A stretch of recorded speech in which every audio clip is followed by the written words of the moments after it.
It's unfair how funny these moments are. Welcome to MsMojo, and today we're counting down our picks for the top 10 funniest Malcolm in the Middle moments. Before we begin, we publish new content every day, so be sure to subscribe to our channel and ring the bell to get notified about our latest videos. For this list, we're looking at the most hilarious moments from the TV sitcom Malcolm in the Middle.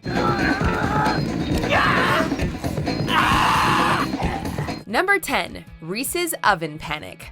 Reese is generally a dim-witted, mean-spirited bully, but even he manages to have surprising streaks of intelligence or competence. The most notable of these is his passion for and skill in the kitchen, with the second oldest child having an aptitude for cooking that surpasses everyone else in the family. That means I have exactly 12 hours left to create the most fantastic Thanksgiving feast in the history of Thanksgiving feasts. However, Reese's desire to make the perfect Thanksgiving dinner leads him to panic and forget some essential things. The monkfish!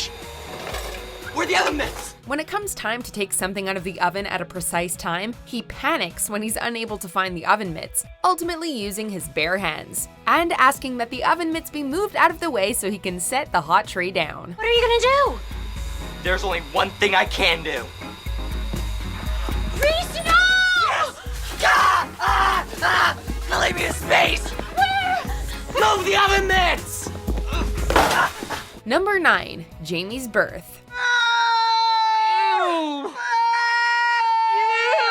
The family's lives frequently dissolve into chaos, due largely to their own variously dysfunctional personalities, but also in part due to their terrible luck.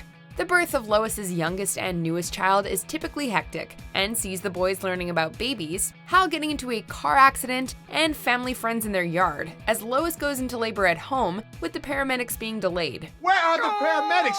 These contractions are too close to time. Francis, this baby's gonna be born any minute. I want you to do something for me. What do you want me to do?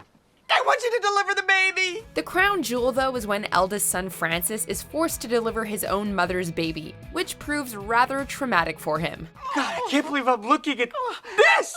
I'm gonna die! Number 8. Parking Lot Duel. Despite generally being the sane one in the family, Lois is rather unhinged as well. This is especially evident when she has to interact with others outside her family or coworkers. A shopping trip to the mall takes a strange turn when an upper middle-class woman opens her car door and hits her car. I know you didn't think anyone would catch you, but you just slammed your door into my car. The least you can do is say you're sorry, lady. Lois proves just as infantile as her children by doing the same to the woman's car when she doesn't apologize. I'm sorry. See? Like that. This soon escalates into a full-on demolition derby match in the parking lot. The road rage displayed by both drivers, the unusual setting, and the comically low-speed finish make this a hilarious moment indeed.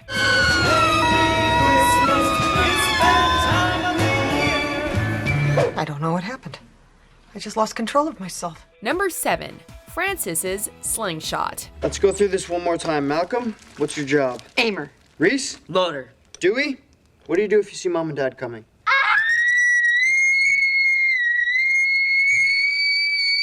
Although all the boys in the family are fond of troublemaking to some degree or other, Francis leads the pack, both in experience and in creativity. When the firstborn son returns home near Halloween, he decides to lead his brothers in setting up an enormous slingshot on the roof of the house, which they then proceed to use to terrorize the neighborhood with a wide variety of projectiles.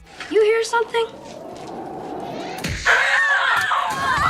Although some of their victims turned the tables on them by the episode's end, their volleys of food and other objects were entertaining while they lasted. Diaper! Diaper! Diaper! Diaper! Diaper! Diaper! Diaper! Diaper! Oh, all right. No more of those. Number 6. Funkytown. You may not like my methods, but let me just show you what you can accomplish if you stick with it. Family patriarch Hal is incredibly goofy, which can be embarrassing for his sons, particularly early on in the series. Although he has a number of strange hobbies, he is a skilled dancer and skater. So when Malcolm grudgingly asks his father to teach him to skate, Hal does so with gusto, instructing Malcolm how to do so by dancing flamboyantly to the tune of Funkytown by Lips Inc. Surprisingly, Hal's bizarre training method pays off when Malcolm plays street hockey against the neighborhood kids, and he uses the moves he learned to be good at the game. I know I look like an idiot, but I'm kicking ass. Number 5. clowns fight. Listen, Wide Ride, these guys are just trying to do something nice for you. Give them a break. After Hal and the boys forget her birthday, Lois goes to the batting cages to blow off some steam. Realizing their mistake, they follow her there and get her an impromptu cake and birthday clown in an attempt to make amends. Although she asks that they change so that she feels more appreciated, Hal and the others make it clear that they'll probably continue disappointing her. Oh, geez, honey, that's never gonna happen. What? We're not smart enough to do that. I mean, well, look who you're talking to. You might as well ask us all to be a foot taller. However, after the clown makes a crack about Lois's appearance, Hal punches him out, leading to a brawl with several clowns, which the boys join in on. Seeing how much they care for Lois, as well as the violence juxtaposed with a slow jam by Kenny Rogers, makes for a hilarious and somewhat touching moment. Number 4, trashing the family reunion. What are you gonna do? We don't know. We never know. On a similar note, the family's trip to a reunion/birthday for Hal's dad ends in chaos, albeit well motivated. After spending most of the day sucking up to their more affluent relatives, the boys are distressed when Lois, who has been bullied and mistreated by their extended family all day, is finally driven to tears. All right, everybody ready? I was born ready. In revenge, they take a golf cart and crash through the dinner table and cause general mayhem before finally driving it into a pool, once again using their skills in mischief to defend their mother from those who mistreat her maliciously. If you ever drive a golf cart over a catered dinner and into a swimming pool again, there will be consequences, dire consequences. Number 3, Hal Race-Walking.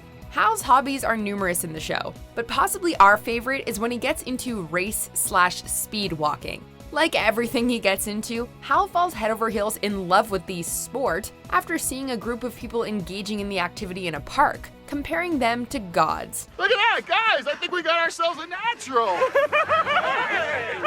Wow! Look at me! I can walk!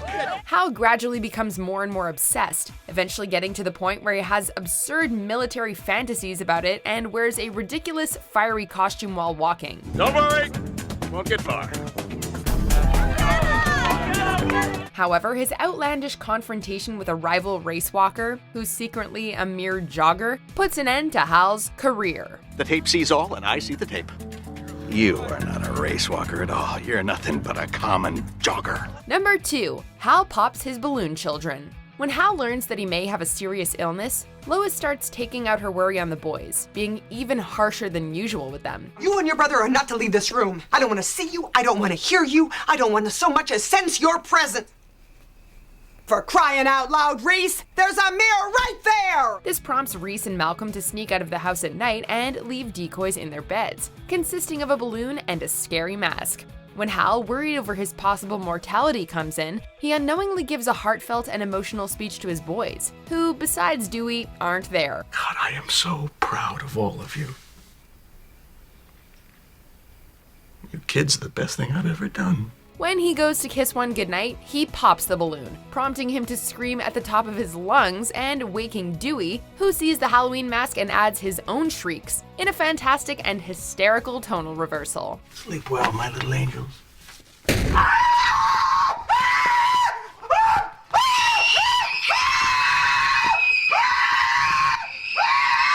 Before we unveil our top pick, here are some honorable mentions. Guys, I've made a discovery. When you mix blue and yellow, you get an entirely new color. I'm gonna name it Blello. Who wants to make $5? How? I need someone to take the fall. Oh my God. What did you do? I can't tell you. Yes or no, no questions asked. Oh my God! Make it 10. Done. What are you doing with my old diary?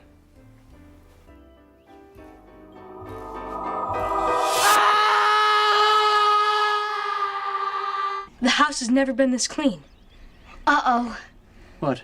It's too clean. You're right. They'll never buy it. But I guess all we can do is live our lives with as much kindness and decency as possible, and try not to dwell on God standing over us with that giant shovel. Bye! Number 1, Bounce House.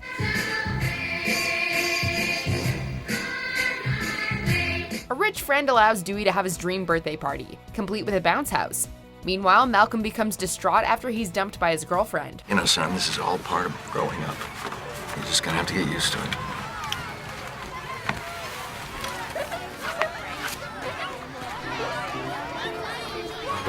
I don't, I can go back. Desperate to feel happy again, he tries to go inside the bouncy centerpiece of his brother's party, hoping to regress to a time of childlike joy, although Dewey tells him he's too big. What are you doing? Playing. I'm gonna play. You can't! You're too big! Malcolm's exaggerated grin as he jumps in slow motion, and the Sesame Street theme song playing during the moment are hilarious, but the explosive deflating of the bounce house leads to pandemonium. Hal's overzealous and rather frightening attempts to rescue the trapped kids complete the moment to help make it the funniest in Malcolm in the Middle. Okay, don't panic. Okay, okay.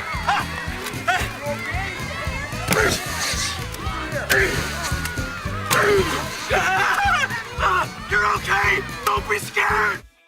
Do you agree with our picks? Check out these other great clips from MsMojo, and be sure to subscribe and ring the bell to be notified about our latest videos.